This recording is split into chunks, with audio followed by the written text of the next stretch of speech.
गाय को कहते हैं 84 लाख योनियों में गाय सबसे आखिरी योनि है। गाय के बाद क्या प्राप्त होता है? मनुष्य का देह। गाय सबसे अंतिम योनि है 84 लाख योनियों की। जो गाय तक पहुंच गया 99 रन बन गए। आहा, एक रन की कमी है, शतक हो जाएगा। तो गाय 99 रन है और मानव का तन तो शतक है। ये पा लिया, इसके बाद कुछ पाने की जरूरत नहीं होती। मानव का तन पा लिया, सब कुछ पा लिया। सच्चिदानंद रूपाय, ईश्वर सत्य है, सबको उसकी आवश्यकता है। चित ईश्वर रहते कहां है? बताओ भगवान कहां रहते हैं मैया जी? भगवान कहां रहते हैं? जोर से बोलना, मैया, ओ मैया, कहां रहते हैं भगवान? कहां? यहां? तो चलो मैं एक्सरे करा लेता हूं। यदि भगवान यहां रहते हैं तो एक्सरे करा लेंगे, आ जाएंगे यहां एक्सरे में। एक्सरे में सब चीज आ जाती है जो अंदर होती है। आएंगे भगवान एक्सरे में? आप कहते हो भगवान यहां रहते हैं, यहां यहां यहां यहां एक्सरा कराएंगे तो आएंगे। बोले नहीं आएंगे महाराज जी, मत पैसे लगाओ, नहीं आएंगे, सच्ची नहीं आएंगे। भगवान को आपने गलत जगह बिठा रखा है। भगवान यहां नहीं होता। आप कहते यहां होता। भगवान मंदिर में, ना भगवान मंदिर में होते हैं, ना भगवान तीर्थों में होते हैं, ना भगवान हृदय में होते हैं, ना भगवान कण कण में होता है। भगवान कहां होता है? बोले भगवान तो भक्त के विश्वास में होता है। अगर विश्वास है तो भगवान है।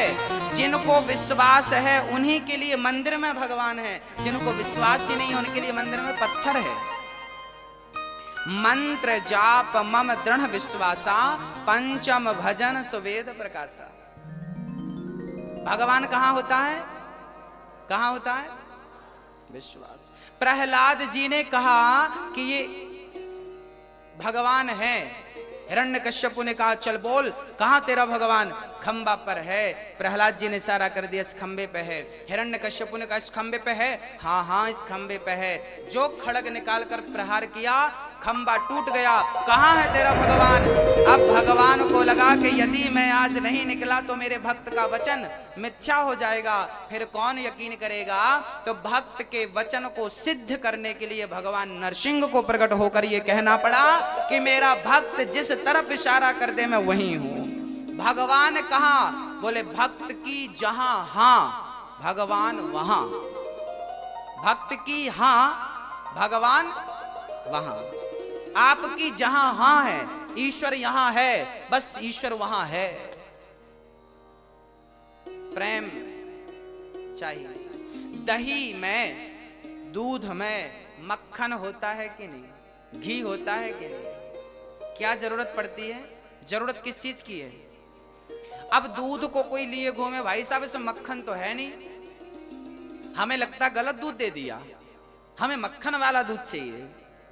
एक सज्जन बोले दुकानदार से, भाई साहब दूध देना। दूध दिया। अरे बोले ये दूध नहीं, मक्खन वाला दूध चाहिए। अरे भाई इसमें मक्खन है। अरे भाई पागल समझ रहे यार, मक्खन हो दिखाई पड़ता, हमें होता तो पागल समझ रहे हो, हम पढ़े लिखे लोग हैं। अब बताइए दूध में मक्खन है पर उसे नजर नहीं आ रहा। भाई साहब तुझे नजर तब आएगा जब तुझे विधि पता होगी।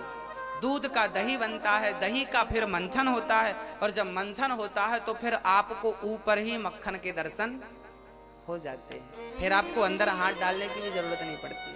छाछ छाछ नीचे, मक्खन मक्खन ऊपर। बस जैसे दूध के कण कण में घी विद्यमान है, मक्खन विद्यमान है, ऐसे ही सृष्टि के कण कण में मेरा कन्हैया है। पर दही का जब तक मंथन ना किया जाए मक्खन तक पहुंचना पॉसिबल नहीं है। ऐसे ही जब तक भक्ति ना की जाए, प्रेम ना किया जाए, तब तक उस कृष्ण तक पहुंचना भी संभव नहीं है। प्रेम के मंथन से ही, भक्ति के मंथन से ही परमात्मा रूपी मक्खन प्रकट होता है। भक्तों, भगवान चित स्वरूप है, हम सबके भीतर हैं। तुलसीदास जी कहते हैं सत्य बराबर तप नहीं, झूठ बराबर पाप, जाके हृदय साच है प्रभुता के हृदय आप। जिसके हृदय में सत्य है उसके हृदय में ईश्वर है। जिसके हृदय में सत्य नहीं है उसके हृदय में ईश्वर सत्यम ब्रूयात्। ईश्वर का नाम है आनंद। आनंद ही आनंद है। संसार में जो भी आनंद हमें प्राप्त हो रहा है वो ईश्वर का स्वरूप है। करते क्या है भगवान? विश्वोत्पत्त्यादि हेतवे, विश्व की उत्पत्ति करना, पालन करना, ये मेरे कन्हैया का नित्य का काम है। हाँ, ये दुनिया को बनाना, ये दुनिया को बनाना, बना के फिर चलाना, बस इसी का काम है। बड़ा जबरदस्त इसका इंतजाम है। ये दुनिया को बनाना, बना के फिर चलाना, बस इसी का काम है। बड़ा जबरदस्त इसका इंतजाम है। ये कन्हैया का काम है, हमें बनाना, हमें जन्म देना। माँ के गर्भ में 9 महीने तक हमें बनाया, फिर हमें बाहर किया। जब दांत न थे तब दूध दिया। देखिए भगवान की कितनी बढ़िया परवरिश है हमारे लिए। जब दांत न थे तब दूध दियो, अब दांत दियो तो को अन्न भी दे हैं। जल में छल में पशु पक्षिन की, सबकी सुधि लेते हैं, तेरे हूँ ले हैं। जान को देते अजान को देते, जहान को देते वो तो को भी दे हैं। रे मन मूर्ख सोच करे क्यों, सोच करे कछु हाथ न आए। जब दांत नहीं थे तब पीने को दूध दिया, अब दांत दिया है तो चिंता ना कर, पेट भर भोजन देगा ही सही। वो भूखा घुमा सकता है पर भूखा किसी को सुला नहीं सकता। ये भगवान का काम है, सृष्टि बनाना, पालन करना। एक रूप में भगवान, विष्णु के रूप में भगवान सृष्टि को हाँ पालित करते हैं, पालन करते हैं। ब्रह्मा रूप में उत्पन्न करते हैं, शिव रूप में संहार करते हैं। तापत्रय विनाशाय कहते हैं, जो भगवान की शरण में होता है जीवन में कभी दुख नहीं आता। कोई तन दुखी, कोई मन दुखी, कोई धन बिन रहते उदास, थोड़े थोड़े सब दुखी, सुखी राम के दास। संसार में सब दुखी हैं, कौन सुखी है? केवल भगवान के भक्त, वो सुखी है। इसलिए उनके बनकर रहिए। ऐसे भगवान राधा कृष्ण सहित, कृष्ण को राधा सहित श्री कृष्ण को श्री कृष्णाय वयम नुमः, हम उन्हें नमस्कार करते हैं। बोलिए कृष्ण कन्हैया लाल की। यम प्रव्रजन्त मनुपेत मपेत कृत्यम, द्वैपायनो विरह का तरयाजुहाव। पुत्रेति तन्मयतया तर्वोभिने दुष्टं, सर्वभूत हृदयं मुनिमानतोऽस्मि। सुखदेव भगवान का जन्म हुआ। अच्छा, भागवत जी सबसे पहले किसने किसको सुनाई आपको विदित है? श्रवण करिए। ये भागवत कितनी बड़ी है मैं आपको बताता हूं। भागवत में श्लोक कितने हैं? 18,000। कितने श्लोक है मेरी माँ? अध्याय कितने हैं? 335। स्कंध कितने हैं? 12, 12। भागवत सबसे पहले किसने किसको सुनाई पता है आपको? किसने सुनाई? सबसे पहले भगवान नारायण ने अपने पुत्र ब्रह्मा को ये भागवत सुनाई। उस टाइम भागवत कितने श्लोकों की थी? आप कभी गंगोत्री जाएं, यमुनोत्री जाएं, या मां नर्मदा के उद्गम स्थल जाएं, अमरकंटक, तो जहां से गंगा निकलती है, यमुना निकलती है, नर्मदा मां निकलती हैं, पता है वहां पर ना वो बहुत छोटी सी होती है। नर्मदा जी जहां से निकली है वहां तो इतनी छोटी है कि आप छलांग लगा के पार कर लो, है ना? छोटा, उनका रूप स्वरूप छोटा है, पर वही आगे जाकर के क्या हो जाता है? बड़ा हो जाता। ऐसे ही भागवत सबसे पहले जब भगवान नारायण ने ब्रह्मा को सुनाई तब ये 4 श्लोकों की थी। केवल कितने श्लोक थे? अहमेवास्मेवाग्रे नान्यद यद सदसत्परम पश्चादहं यदेतच्च यो वशिष्येत सोऽस्म्यहम् ऋतीर्थं यत् प्रतीयेत न प्रतीयेत चात्मनि तद्विद्यादात्मनो मायां यथा भासो यथा तमः यथा महान्ति। 4 श्लोकों के बड़े सुंदर शास्त्रों में हमारे गुरुजनों ने वर्णन किए हैं। फिर वही 4 श्लोक ब्रह्मा जी ने अपने पुत्र को सुनाया, देवर्षि नारद जी को। फिर वही 4 श्लोकों की भागवत जी नारद जी ने वेद व्यास जी को सुनाई। तो वेद व्यास जी ने सोचा कि भाई 4 श्लोक हम तो समझ सकते हैं, पर संसार के तुच्छ प्राणी अज्ञानी लोग सूत्र की भाषा नहीं जान सकते, इनको विस्तार करके बताना पड़ेगा कोई भी बात, तब ये जानेंगे। तब उन 4 श्लोकों की व्याख्या कर दी श्री व्यास जी ने, विस्तार कर दिया, इसलिए उनका नाम भी पड़ गया वेद व्यास, विस्तार करने के लिए। वेद व्यास जी का यथार्थ नाम है द्वैपायन। क्या नाम है? द्वैपायन। व्यास जी का नाम है द्वैपायन। उनका नाम जब वेदों का विस्तार किया, भागवत आदि का, उनका विस्तार के कारण नाम पड़ गया वेद व्यास। व्यास मीन्स विस्तार। विस्तार को, अधिक को संस्कृत में व्यास कहते हैं। तो वेद व्यास नाम। अच्छा, वेद व्यास जी के पुत्र हुए हैं। एक बार क्या हुआ, भगवान शंकर अपनी पत्नी हमारी माँ पार्वती से कहा, देवी आज आप बड़ी उदास हो। पार्वती ने कहा, प्रभु मुझे चिंता सता रही है, मैं आपसे बिछड़ना नहीं चाहती, मैं मरना नहीं चाहती, कुछ ऐसा करो कि मैं मरूं ना, क्योंकि मैं पिछले जन्म में मर गई थी, आपसे दूर चली गई थी, मुझे बिल्कुल अच्छा नहीं लगा। अच्छा, पार्वती पिछले जन्म में क्या थी? माता सती। सती दक्ष के यज्ञ में गई, जलकर भस्म हो गई, फिर बाद में वो क्या बनी? पार्वती। अब माता पार्वती ने कहा, प्रभु मैं आपको एक पल के लिए भी छोड़ना नहीं चाहती। शंकर जी बोले, तो फिर पार्वती ने कहा, प्रभु अच्छा ये बताओ, मैं तो कई बार मर चुकी, आप कितने बार?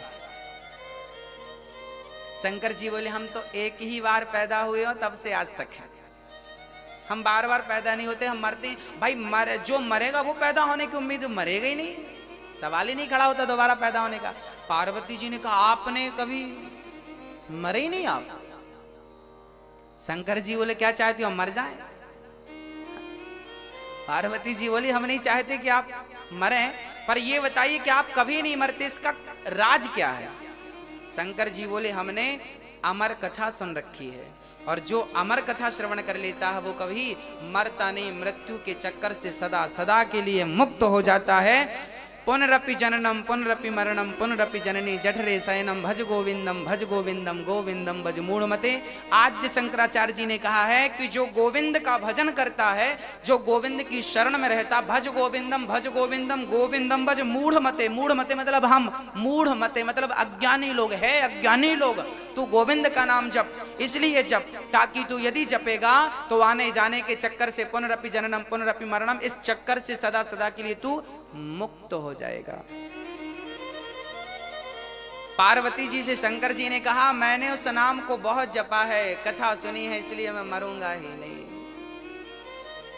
7 दिन बाद राजा परीक्षित से सुखदेव जी ने यही पूछा, राजन क्या आप मरोगे? परीक्षित ने कहा, प्रभु मैं तो आत्मा हूं, आत्मा अविनाशी है, कभी नहीं मरती। जो भागवत सुन लेता है वो अपने स्वरूप को जान लेता है, वो इस बात को जान जाता है कि मैं कभी मरूंगा ही नहीं, क्योंकि वो अपने आप को शरीर नहीं आत्मा समझने लगता है।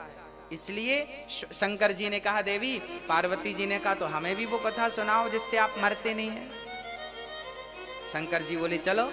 अब शंकर जी पार्वती को लेके अमरनाथ चले गए।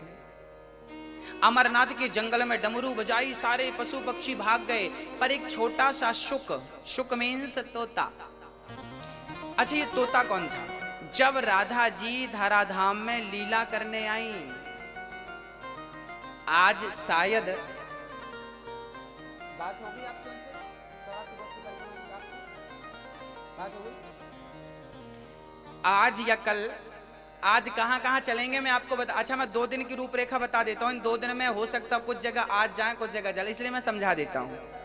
हम लोग 84 कोस की परिक्रमा में भांडीव वन चलेंगे, है ना?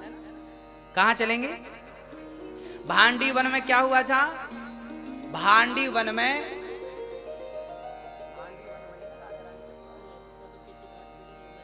हाँ जी, भांडी वन में हम लोग इसलिए चलेंगे क्योंकि भांडी वन में भगवान श्री कृष्ण का राधा जी से विवाह हुआ था। आप लोगों को पता है ना, लोग कहते राधा जी से प्रेम किया तो विवाह क्यों नहीं किया। आज हम आपको 84 कोस की परिक्रमा में वो जगह दिखाएंगे, आज या कल, एग्जैक्ट आज नहीं कह सकता मैं, आपको वो जगह का दर्शन कराएंगे जिस जगह पर भगवान श्री कृष्ण का राधा से विवाह कराया था। किसने कराया था? ब्रह्मा जी ने।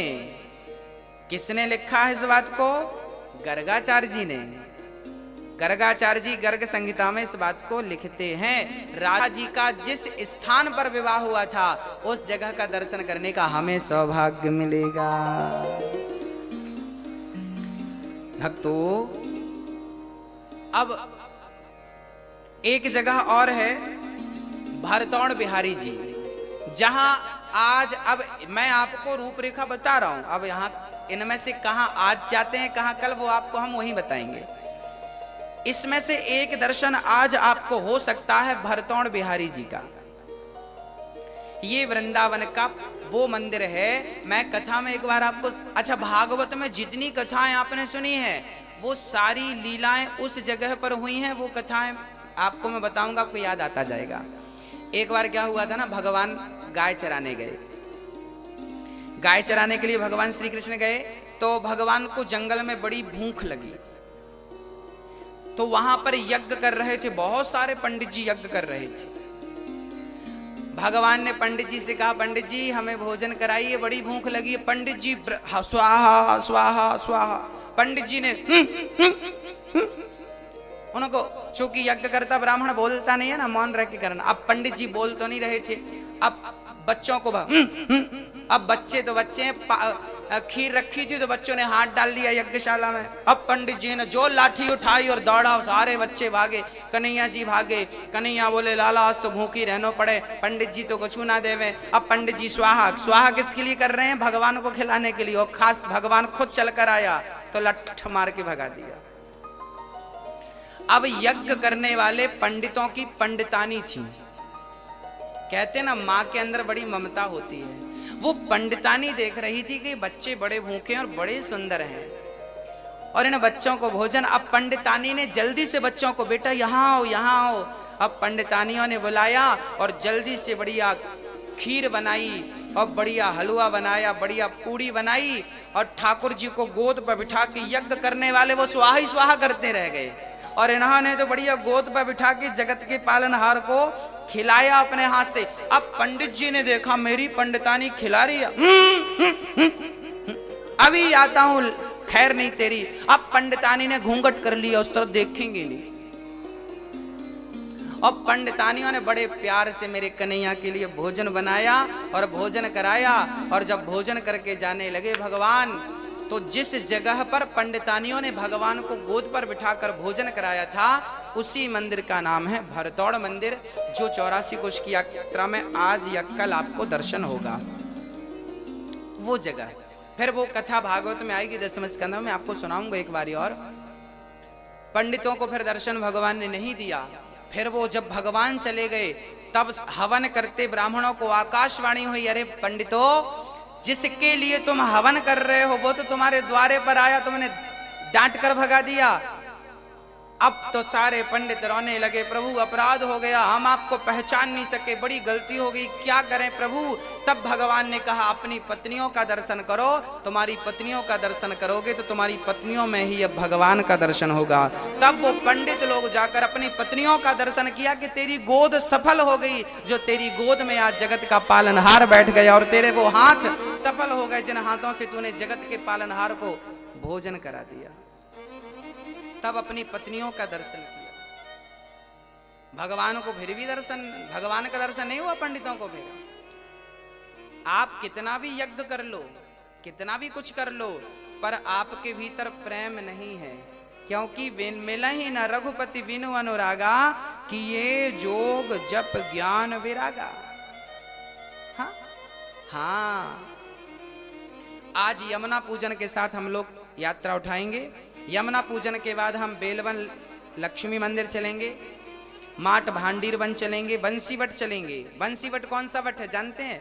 बंसीवट में जहां पर भगवान ने बंसी बजा करके भक्तों को, गोपियों का आवाहन किया था। और मधुवन, मधुवन वही वन है जहां पर प्रहलाद ध्रुव जी ने तपस्या की थी। ध्रुव जी ने 6 महीने तपस्या की और भगवान को पाया था। वो ध्रुव जी की तपस्या स्थल, तपस्थली वहां पर है। मैं आपको दर्शन कराऊंगा। ये सारे दर्शन जो हैं आपको करा करके और फिर वही हम आपको समझाते रहेंगे कि ये दर्शन की ये महिमा है, ये दर्शन इसलिए हुआ। फिर उनका विस्तार कल की कथा में, कल के सत्य में करेंगे। बोलिए भक्त वत्सल भगवान की। अब श्री पार्वती मैया, ये सुखदेव भगवान जी राधा रानी के चरणों के दास थे। जब राधा जी लीला करने आई तो राधा जी से तोते ने कहा कि माँ मैं भी आपके साथ चलना चाहता हूँ। राधा जी बोली आप जाएंगे तो वहां पर आपका भी कोई कार्य नहीं है, जब मैं लीला पूरी करके आऊं तब आप जाना। जब राधा रानी लीला पूरी करके चली गई, उसके बाद श्री सुखदेव जी आए और यहाँ पर जो शंकर जी पार्वती को जहां पर कथा सुना रहे थे, सुखदेव जी बैठे थे। शंकर जी ने पार्वती को कथा सुनाई। पार्वती जी ने आंख बंद करके कथा सुनी।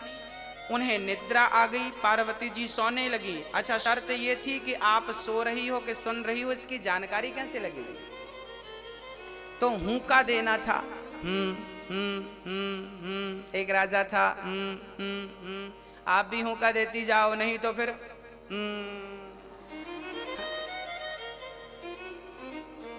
बोलो राधे।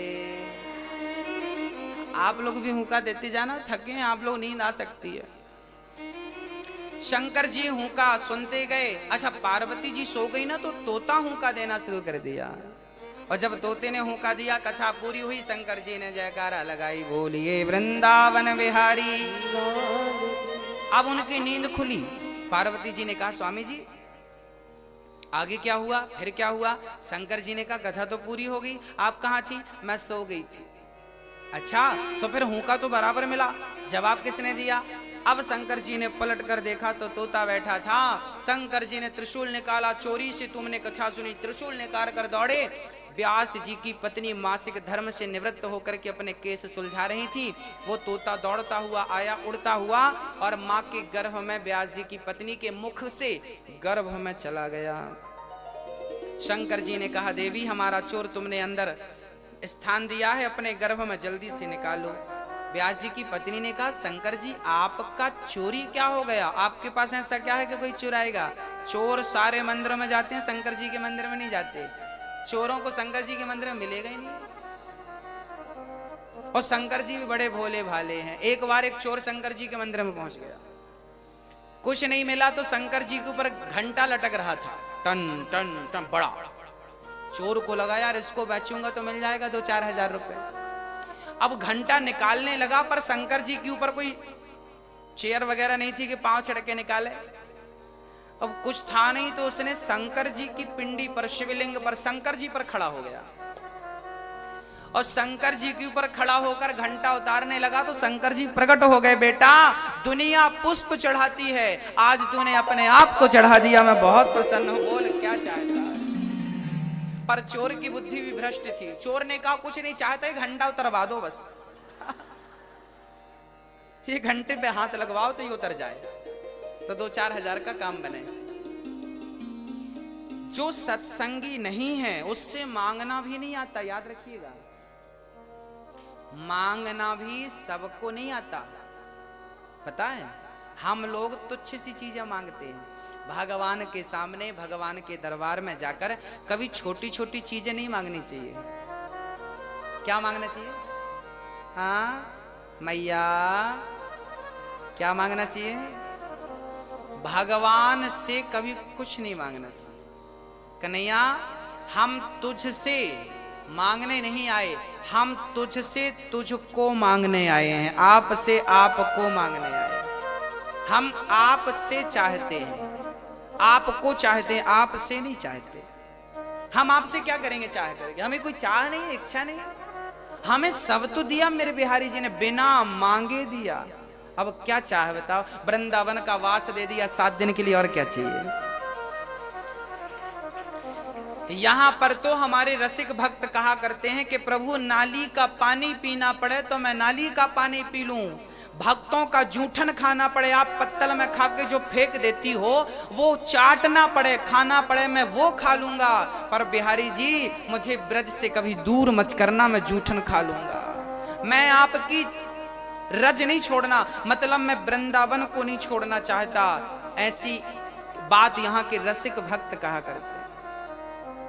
यहाँ का बास बहुत बहुत पुण्य से मिलता है मेरी माँ, बहुत पुण्य से। इसलिए यहाँ आप आ गए हैं, ये आपकी खुश नसीबी है। यहाँ बिहारी जी आपको जितने दिन रोक के रखे हैं, ये बिहारी जी की कृपा।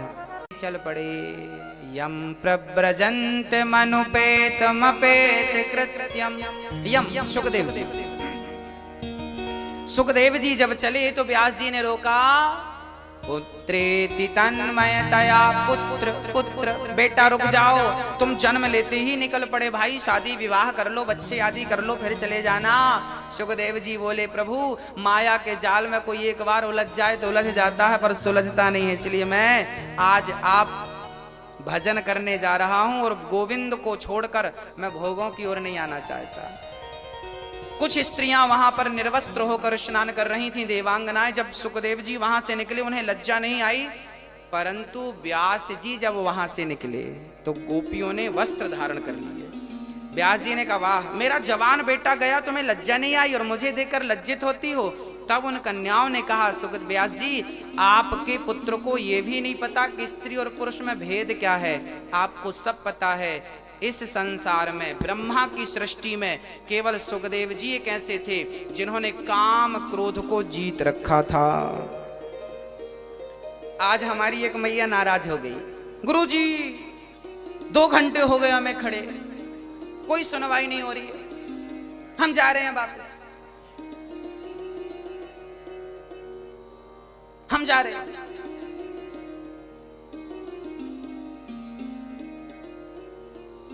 है ना, होता है। जब आप लोग बहुत देर तक खड़े रहते हैं, आप परेशान हो जाते हैं, तब आप ना चाह करके भी बोलते हैं। देखिए वृंदावन में आके पहली बात तो कभी हमें गुस्सा नहीं करना, और यहां आके हम कभी ये नहीं कह सकते कि हम जा रहे हैं। हाँ, धोखे से मत कहिएगा, क्योंकि ये बात यदि बिहारी जी ने सुन लिया तो बिहारी जी कहेंगे फिर जाओ, क्योंकि यहां आप आए हैं, आपकी मर्जी से नहीं आए। मैं फिर से कह रहा हूं, आप आए नहीं हैं, यहां बिहारी जी ने आपके अंदर प्रवेश करके ये प्रेरणा दी है कि चलो मेरे दर पे आओ। हाँ, यदि थोड़ी सी असुविधा हुई है हम उसे स्वीकार करें और सुधार करेंगे, पर आप धोखे से ये मत कहिए कि हम जा रहे हैं। हम सुन लेंगे तो चलेगा, पर बिहारी जी नहीं सुने ये बात, है ना। दूसरी बात यह है, सुखदेव जी, सुखदेव जी को राजा जनक के द्वार पे भेजा गया था। सुखदेव जी द्वार पर गए, द्वारपालों ने रोक दिया, चल खड़ा रहे। सुखदेव जी खड़े रहे, वहीं बैठ गए। सुखदेव जी बोले राजा साहब से मिलना है, कब मिलेंगे? बोले राजा साहब तो कल मिलेंगे। कोई बात नहीं, सुखदेव जी बैठ गए, वहां चिंतन करने लगे। कल फिर उठे, अब राजा साहब मिलेंगे? नहीं नहीं नहीं, आज नहीं मिलेंगे, कल मिलेंगे। भक्तों, शास्त्रों में लिखा है कि सुखदेव जी को 7 दिन तक द्वार पर बिठाया रखा, ना पानी मिला ना भोजन मिला। क्यों? क्योंकि सुखदेव जी को व्यास जी ने भागवत पढ़ाया। तो व्यास जी को लगा मैं अपने बेटे को भागवत तो पढ़ाऊंगा, क्या मेरा बेटा भागवत पढ़ने के योग्य है? क्या भागवत ये राजा परीक्षित को सुनाएगा तो क्या कथावाचक के योग्य है? क्या ये कथावाचक बन सकता है? क्या ये कथा सुनाने के योग्य है? क्या कथा पढ़ने समझने सीखने के योग्य है? तब पिता स्वयं व्यास जी ने अपने पुत्र शुकदेव जी को भेजा और जनक से कहा कि आप मिलना मत, मैं इसकी परीक्षा ले रहा हूं। 7 दिन तक द्वारपालों ने जलील किया शुकदेव जी को। चल यहां बैठ, यहां नहीं, चल यहां बैठ। 7 दिन तक जलील किया, खाना पीना कुछ नहीं। पर धन्य है सुखदेव जी कि उन 7 दिन में इतनी सी भी गुस्सा, इतना सा भी क्रोध नहीं आया। अब व्यास जी समझ गए कि मेरा बेटा कथा सुनाने और सुनने के योग्य है। देखिए, कथा सुनने का योग भी सब नहीं है, याद रखिए। आप लोग सुन रहे हैं, आप ईश्वर की कृपा है, पर कथा सुनने के योग्य कौन है? सुनाने की काबिलियत किसके अंदर है? जिसके अंदर गंभीरता हो, सहनशीलता हो। हाँ, ये नहीं कि हम आए और हम बस गुस्सा करने लगना। शांति, समुद्र कभी अपनी मर्यादा नहीं छोड़ता। हमें भी अपनी शांति की मर्यादा, शांति का परिचय नहीं छोड़ना चाहिए। शुकदेव जी 7 दिन के बाद जब राजा जनक से मिले, आहा, वार्तालाप हुई, कोई शिकायत नहीं कि साहब हम 7 दिन से खड़े रहे आपके द्वार पे, हम मिले ही नहीं और हम जा रहे हैं, तो मत मिलो ना। ये लक्षण नहीं है। ये हम तुच्छ लोग हैं ना, हमें बात बात पर गुस्सा आता है, क्रोध आता है। मैं समझता हूं कि आप थके हैं, आप दूर से आए हैं, आपको भी फ्रेश होना है, रेडी होना है, तैयार होना है, जरूरी है। नित्य की क्रियाएं तो जरूरी है, पर वो सारी सुविधाएं हम थोड़ा नजर डालें, यहां वहां पूछो, सब कुछ मिलेगा, सब कुछ मिलेगा। पर आप जीवन में, यहां नहीं, मैं 7 दिन की बात नहीं कर रहा हूं, आप अपने घर पे भी अपने बच्चों के साथ, पति और पत्नी के साथ भी कभी अपने धैर्य को खोइए मत। जीवन में क्रोध कब आता है? क्रोध किसे आता है?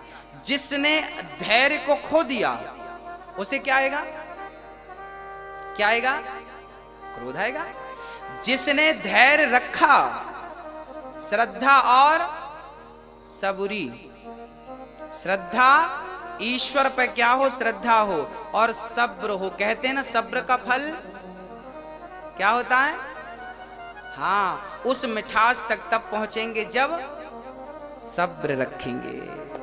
माता शबरी ने कितने वर्षों तक जंगल में झाड़ू लगाई, माता शबरी ने, और रोज रोज ऐसे ऐसे देखती। माता शबरी कहती, बोल बोल बोल कागा। माता शबरी कहती कि बोल कौआ, मेरे राम कब आएंगे? हो बोल बोल बोल कागा, राम कब आएंगे? शबरी की झुपड़ी आके भाग खुल जाएंगे। शबरी की झुपड़ी आके भाग खुल जाएंगे। बोल बोल बोल कागा, राम कब आएंगे? पूरी जिंदगी इंतजार, आए नहीं राम जी, लगाई कहाँ देर रे। हाँ, शबरी ने रखे हैं चुन चुन के पेड़ रे। किसी ने कहा राम जी आएंगे तो क्या करोगी? राम जी आएंगे, हम जंगल को जाएंगे। जंगल में जाके मीठे मीठे बेर लाएंगे और बेरों का भोग अपने राम को लगाएंगे। बेरों का भोग अपने राम को लगाएंगे बेरों का भोग अपने, राम को लगाएंगे बोल बोल बोल कागा राम कब आएंगे। पूरी जिंदगी निकल गई पर सेवा नहीं छोड़ी, पूरे जंगल में झाड़ू लगाती। किसी ने कहा माता शबरी ये पूरे जंगल में झाड़ू क्यों लगाती है? बोले कब आ जाएं कहां से आ जाएं कोई नहीं जानता, मेरे राम के चरणों में कांटे ना चुभे, कंकड़ ना चुभे, कोई पत्थर ना लग जाए, पूरा जंगल साफ कर देती है। सेवा नहीं छोड़ा माता शबरी ने। और हमें भी क्या नहीं छोड़ना चाहिए? सेवा। माता शबरी राम की सेवा क्या करती थी? झाड़ू लगाकर अपने गुरुजी के बर्तन धुलती थी, गुरुजी के चरणों की सेवा। जिस रास्ते से गुरु निकलते झाड़ू लगा देती। वो राम को नहीं जानती थी पर गुरु को जानती थी, और गुरु को जान गई तो गुरु ने राम तक पहुंचा दिया। यही गुरु का काम है। जो गुरु तक पहुंच जाता है वो राम तक पहुंच जाता है। इसलिए जीवन में गुरु की आवश्यकता होती है, क्योंकि गुरु तक शबरी पहुंची तो राम तक पहुंची। माता शबरी को राम तक किसने पहुंचाया? मतंग मुनि ने। आपके गुरु का नाम क्या था? जब गुरुजी मरने लगे, जिस दिन राम जी का वनवास हुआ उस दिन मतंग मुनि ने अपना शरीर पूरा किया। पर मतंग जी जब जाने लगे तो माता शबरी बोली गुरुजी कहाँ जा। देखो शबरी कितनी भोली थी, वो ये भी नहीं जानती थी कि मरना क्या होता। गुरुजी मरने लगे, सब बोले गुरुजी जा रहे हैं, सब रोने लगे गुरुजी। अब शबरी आई और गुरुजी कहाँ जा रहे हैं? बेटी हम जा रहे हैं। गुरुजी हमें भी ले चलो। शबरी कहती गुरुजी हमें भी साथ ले चलो।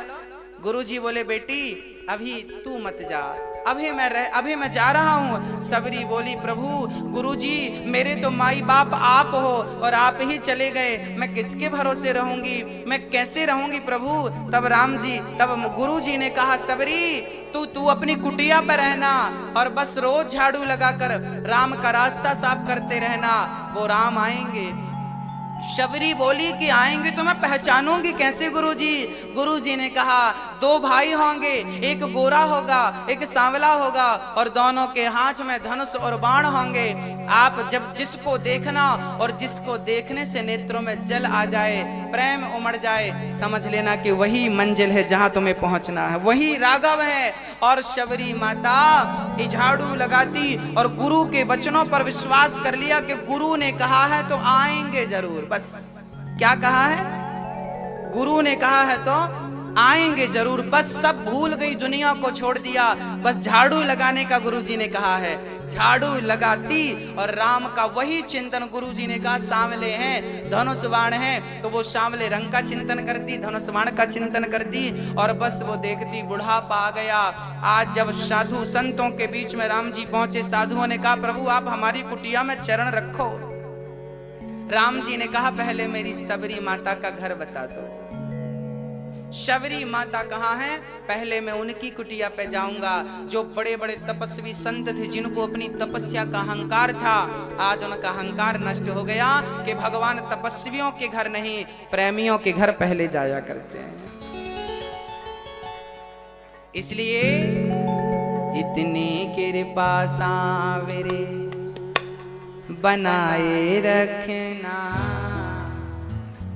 ओ मरते दम तक सेवा में लगाए रखना।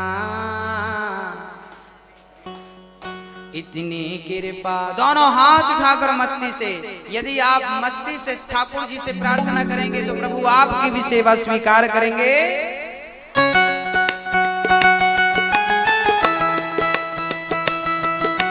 दोनों हाथ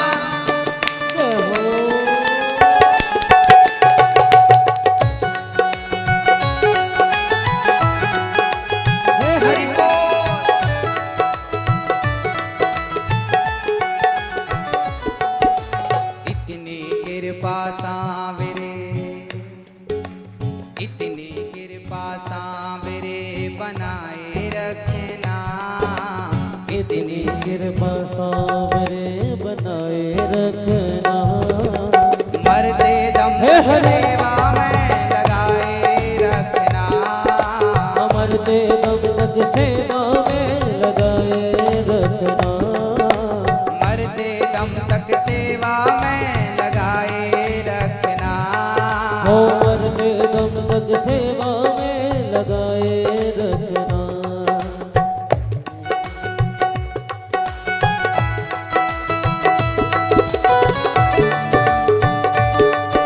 हरि बोल, हरि बोल।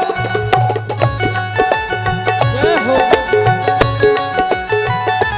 क्या हो?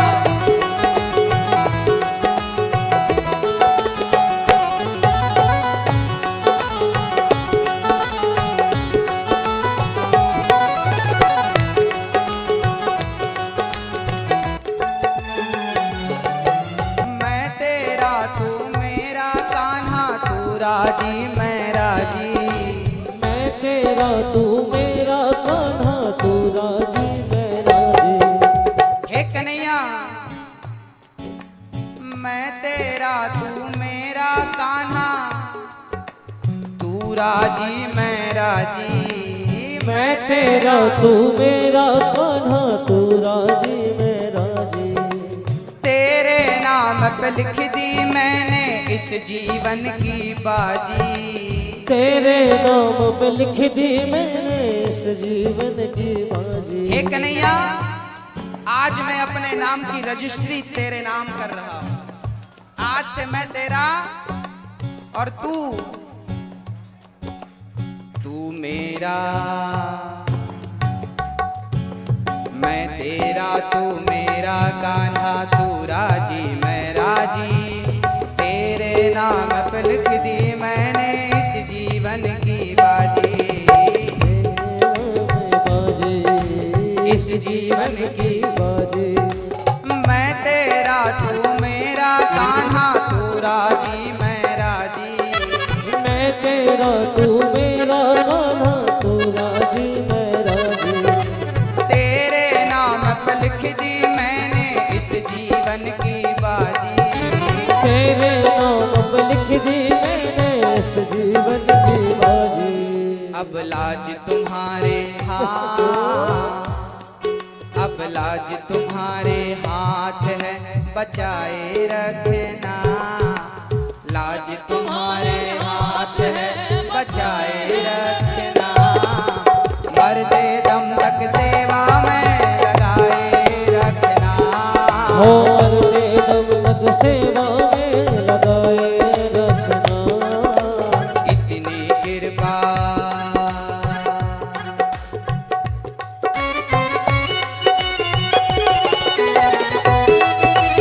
हरि बोल।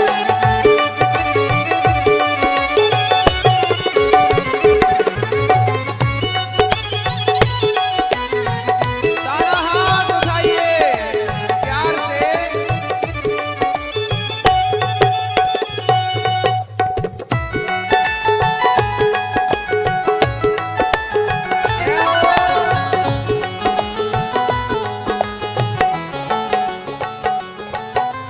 हाथ जोड़ मैं करूं प्रार्थना भूल कभी ना जाना।